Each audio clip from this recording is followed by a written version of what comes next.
very much. The three of us are all going to come up here and sit behind no name tags. Oh, they are? Oh, excellent. You're doing a great job here running the conference. Love it. Well, good afternoon, ladies and gentlemen. The three of us are going to discuss something in another 4 letters you have to learn, which is ACES, A-C-E-S, Autonomous, Connected, Electric, and Shared Vehicles. It's a good follow-on to 5G because these things are all related. And at the end of our presentation, I'm going to ask Jeff Esfeld to show a short video on the first commercial drone that's being produced by his company. So why don't we start, Bryan, with you, and you can give your talk about what's happening at INRIX and how it relates. Great, so thank you very much. So I was excited to see that Jeanette talked about 5G and made the comment that transportation is one of the key areas that's being reinvented as a result of 5G. And that's happening now. And I don't think many people really appreciate the massive trends that are happening right now across the entire automotive space. When we started INRIX 12 years ago, nobody would talk to us about connected cars. Nobody would talk to us about the future of the automotive industry because nobody cared. This is before Tesla, before the iPhone, before the iPad, so we were a little ahead of the game. But now, it's hard to pick up any newspaper without seeing these massive trends. So we coined the term ACES, A-C-E-S, which stands for Autonomous, Connected, Electric, and Shared Vehicles. From Uber to Tesla to Ford to BMW, there's dozens of companies now. In fact, I saw a list this week of over 40 companies investing in autonomous vehicles. That's very well known. Shared vehicles, people are very familiar with. Things like Uber and Didi and Car2Go and Reach Now. There's a lot of, obviously, innovation happening in the shared vehicle space. And then in electric vehicles, people are very familiar with electric vehicles, starting with, I'd say starting with Tesla, but they weren't the first. There were electric vehicles for a long time, but they popularized it. And now almost every single major automotive manufacturer is investing in electric vehicles. The question is, why are all these trends happening at the same time? I grew up in Detroit. I worked at a car company. For 100 years, nothing changed. The car was an internal combustion engine, some sheet metal, a powertrain, and that was it. And for 100 years, nothing changed. And now, literally everything is changing. And it's because of this other piece called connected. Cars are becoming mobile computing devices. Your car has, on average, about 400 sensors that's collecting data. And when you can take that data and combine it with the cloud, and combine it with high-speed mobile networks, that vehicle gets to be very interesting, and that's where you can do these very, very interesting things, like summon cars with mobile apps. Press a button and the car goes parks itself. Take your hands off the steering wheel like I did yesterday and drive for 40 miles without touching the steering wheel or the gas pedal. That's the kind of thing that's being enabled now. So the car is becoming this mobile computing platform, and most people don't even realize it. If I were to ask this group to raise your hands and ask how many of you have a connected car, I'm willing to bet maybe I would get 20 of you to raise your hand. But if I were then to look at the cars you actually own and tell you whether your car was connected, I bet half of this room would have a connected car. Those vehicles now are transmitting data to a cloud. In a lot of cases, you don't even know what's happening. This happens for a variety of reasons. The OEMs are looking at their cars to make sure that the engines are operating properly, that the brakes are operating properly. Last week, my car hit 40,000 miles. Within 3 days, I got a letter from the dealership saying, your car hit 40,000 miles, why don't you bring it in for service? Do you think that was an accident? No, this is what we call connected car. These things are operating just like phones that are able to transmit data. But at the same time, you're seeing a revolution in smart cities. These cities now are having these IoT devices. You have sensors now literally built into streetlights, into cameras, into parking meters, into a broad variety of applications. Literally hundreds of thousands of sensors in the city that are collecting air pollution data, they're collecting speed data, they're collecting camera data, and a bunch of other things that can now be analyzed together. So this is why we get excited about the ACEs, because it has a huge impact on what cities will look like.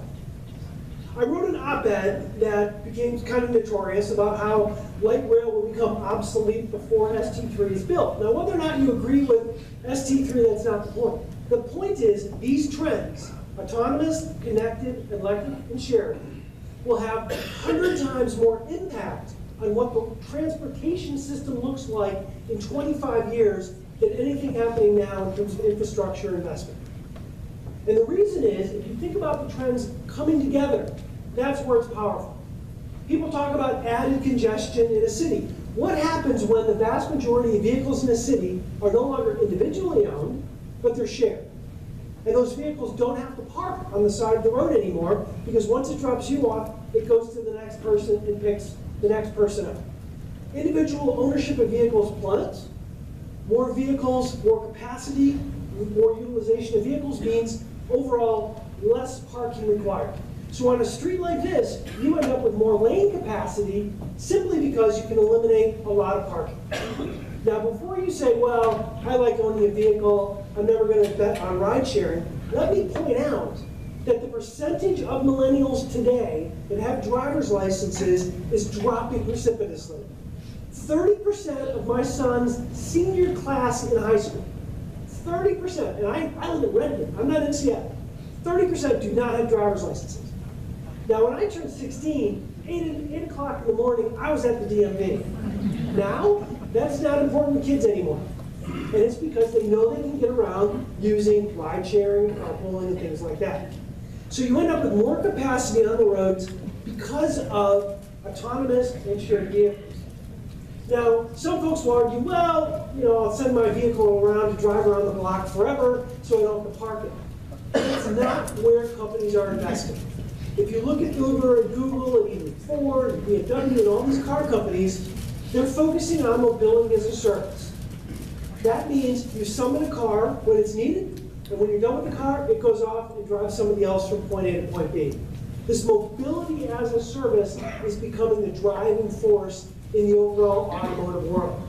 And again, before you say, I like my car, I like owning a car, again, if I ask a show of hands in this room, how many of you own a car? I'm willing to bet every single one of you would raise your hand.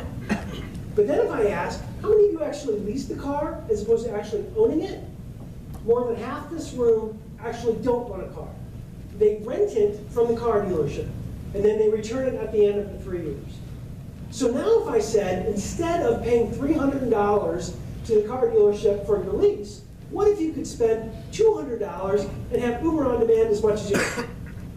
What if you could spend $100 and have a Reach Now vehicle available any time of the day you want? That's what we're talking about. So if you think about cities, you don't want any of the parking. So cities and space use completely changes. Vehicles don't have to park and sit there for 8 hours a day while I'm in the office.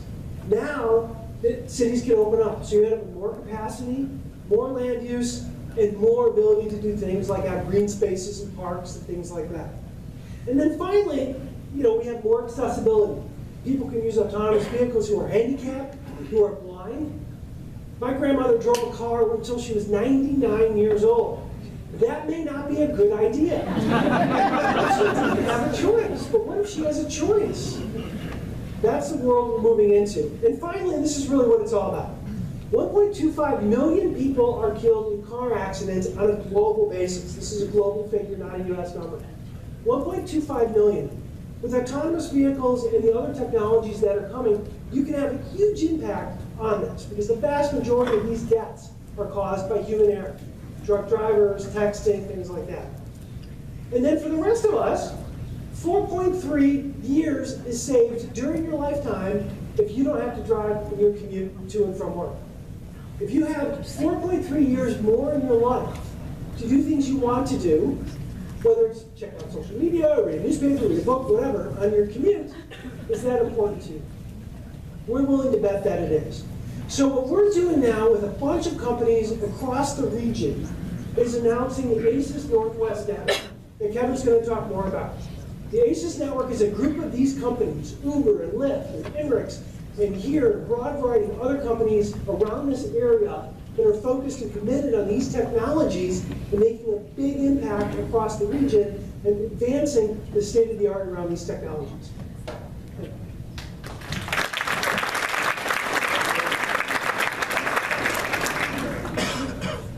Thank you, Brian. And before I introduce Kevin, I'm going to just say another couple words about ACES and how it got started. Back in December, Tom Alberg, who is the co-chair with Bryan of ACES, called into his office Steve Burai of the Discovery Institute, and then I got involved. And the idea was to locate the staffing and the project manager, Bruce Agnew, at the Cascadia Center, part of Discovery Institute. That's because this Cascadia Center has 20 years of experience in transportation, the most important being many years ago when Governor Gregoire was deciding what to do about replacing the viaduct. The governor had almost made up her mind it should be another viaduct, much bigger than the one that's already there. And Cascadia and Discovery convened a group of people from all over the world who were experts in deep bore tunnel technology and got stakeholders, including waterfront businesses, to realize that it would be much less disruptive to dig a deep bore tunnel. Now, during the digging, there were some anxious moments, but it's now over with. Bertha is merged and is being cut into pieces. And 100 years from now, everybody will be happy that we don't have a viaduct. So anyway, that's how ACES ends up as part of Cascadia. And we've had 2 big meetings now, co-chaired by Brian and Tom. We're raising money, trying to really have a private sector partner for the city of Bellevue and others to work together on how to get the applications of these technologies in the field, demonstrated, so people will know what really works and what does not work. And on that point, we've heard a lot today about very advanced technologies, and the real question is going to be what is going to be work in application. It's kind of like rapidly moving things, like Ford Motor Company is changing its CEO. And you know, here's the new CEO, and he's suddenly on the hot seat trying to decide how is this company going to avoid being leapfrogged by somebody else. So complexity is one part of it. Another part, I think, is simplicity. In the Wall Street Journal, an article on a new book on Charles Lindbergh, who when he flew across the Atlantic, people don't realize there were 4 other contestants, many of whom were well-financed.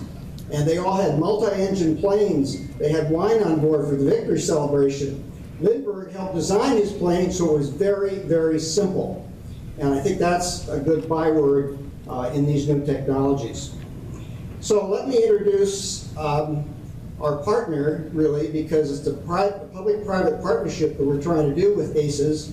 And the city of Bellevue has taken giant leaps in the last year or so to produce a revenue stream for new transportation technologies by a levy, and now a person who's directing the transportation technology part along with the other very sophisticated people in the transportation department in the city of Bellevue.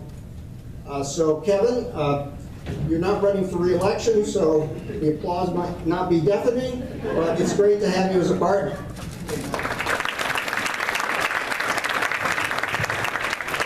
Thank you all. You all get gold stars for sticking with us to the bitter end here. I really am very thrilled to be able to talk to you about what Bellevue's working on with respect to transportation technology and trying to become the leader, global leader really, in this effort.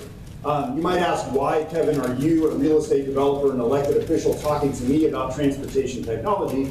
And the answer is that over the last 20 years, I fearlessly continue to grab the third rail of local politics, transportation, and I've learned a lot about transportation policy in the region.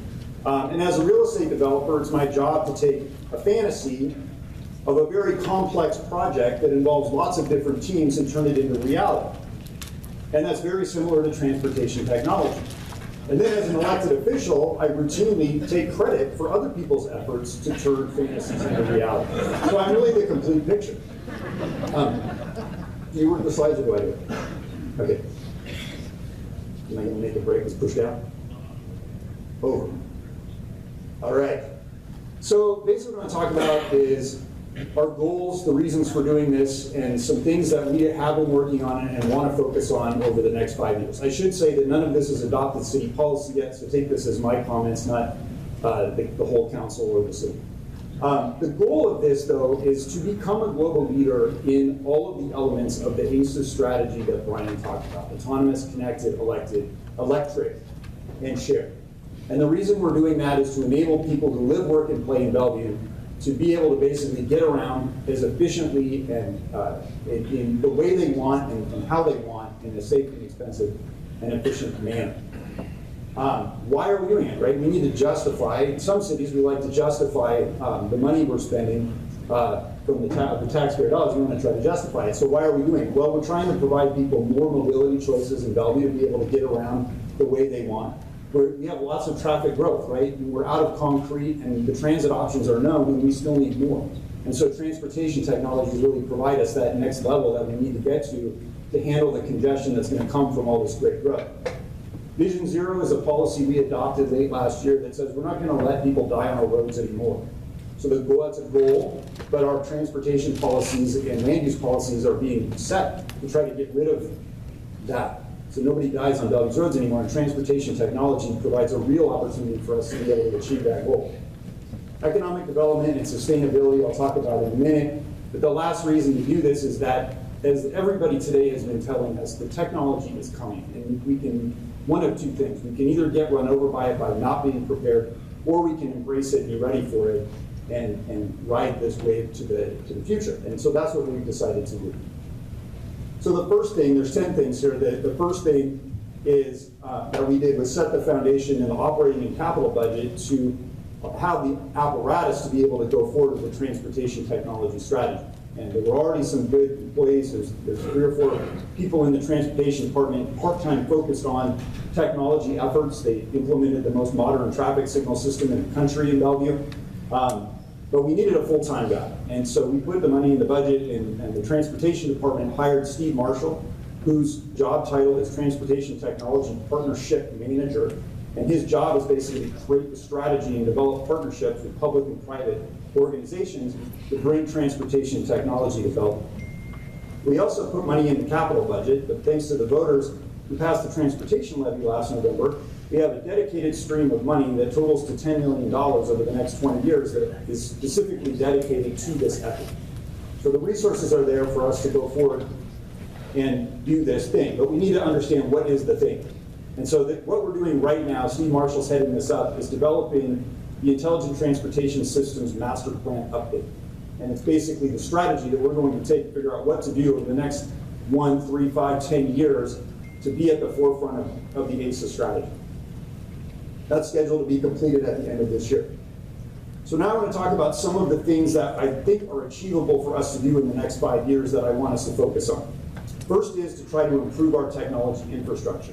This includes wired, wireless, and data sharing. And basically, we've heard a lot about all of those things already today. Wired, we have good fiber networks in the ground. We have good opportunities for companies to come in and communicate with our infrastructure. Wireless is coming, right? We have T-Mobile here, we have Microsoft here, all these companies, homegrown companies that are working hard on 5G deployment, and we need to be out in front and working with them to deploy it in Bellevue so that we can work with these companies to bring the technologies in. And then data sharing is basically, we need to create Bellevue, we need Bellevue to become the USB port of cities for sharing transportation data with private companies that are coming in, like INRIX. They can interface with us, use our public data, but at the same time protect their private data. And if we can achieve that goal, we will become a platform for transportation technology companies from all over the world to come in and do things in Bellevue. Another area that I want to focus on is augmenting transit. Transportation technology, at least in the next generation, is not replacing transit, it's making transit better. So we talk about augmented reality. Technologies can bring more people to use the transit system. So basically, we talk about the first mile, the mobility hub, and the last mile. First mile would be things like ride sharing and pooling, from low-density neighborhoods in Bellevue to a mobility hub or park and ride, allowing more people to conveniently get to a transit hub. The mobility hub would be changing that park and ride into something that could be used by lots of different modes of transportation to access it, to get on the buses and light rail that are going from it. And then the last mile is looking at things like this autonomous shuttle here, the Ollie, that could be driving around in the not too distant future in downtown Bellevue in a driverless way, shuttling people around the 1 square mile that is downtown Bellevue, giving people a reliable option once they get there without their car to get around. We also need to focus on transportation and land use planning in our plan. This is going to change, transportation technology is going to change the way that we invest in transportation and change the way we invest in land use.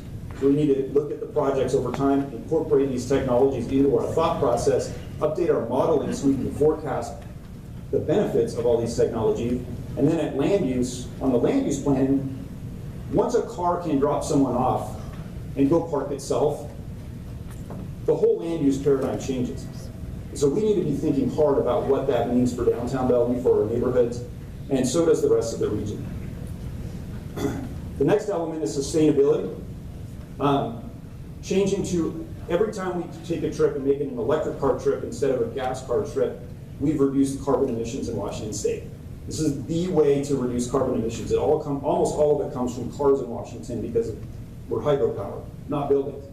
And so if we can get more people into electric cars, whether it's through ride sharing or electric vehicles and deploying that grid, we're reducing carbon emissions. So that's a very important part of the strategy that we need to focus on. The next piece is economic development.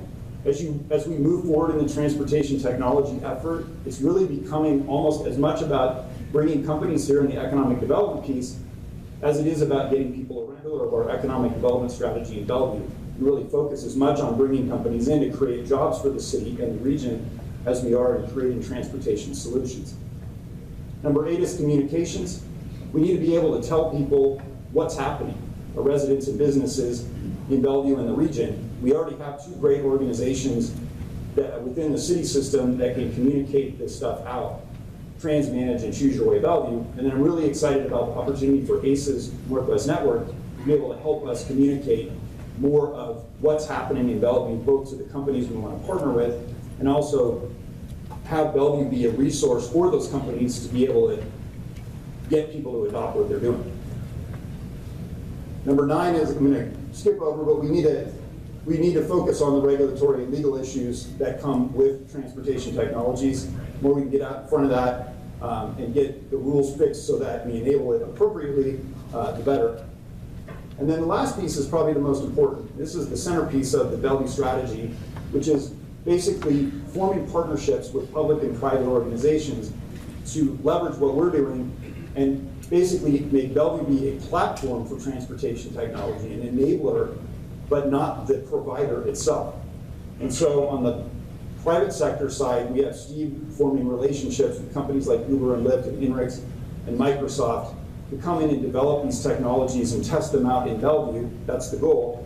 And then on the public sector side, we have an incredible opportunity to partner with the federal government, state, and the cities and Sound Transit Metro and PSRC to jointly go forward and expand these things from Bellevue to the rest of the region as quickly as possible. One example that I'd like to draw from is the Smart City Challenge that the US DOT put out, and the winner of it was Columbus, Ohio. And Columbus won by creating a public-private partnership that brought in a number of companies to invest millions of dollars into their efforts to electrify their vehicle grid and do other transportation technology projects. One of the lead investors was Vulcan. Vulcan's one of the largest property owners now in downtown Bellevue. I'd much rather have them invest their money in the same zip code on a project with us, and I think those things are viable if we can get this up and running. So the opportunity for public-private partnership is really critical and really important. And what I really want to leave you with is, this is at the infancy. This is just such a great opportunity for our city and really for the whole region. We need to hear from you about what we're doing right, what we can do better, and we need to look as quickly as we can to partner with private companies and public companies, public organizations, to make this a reality.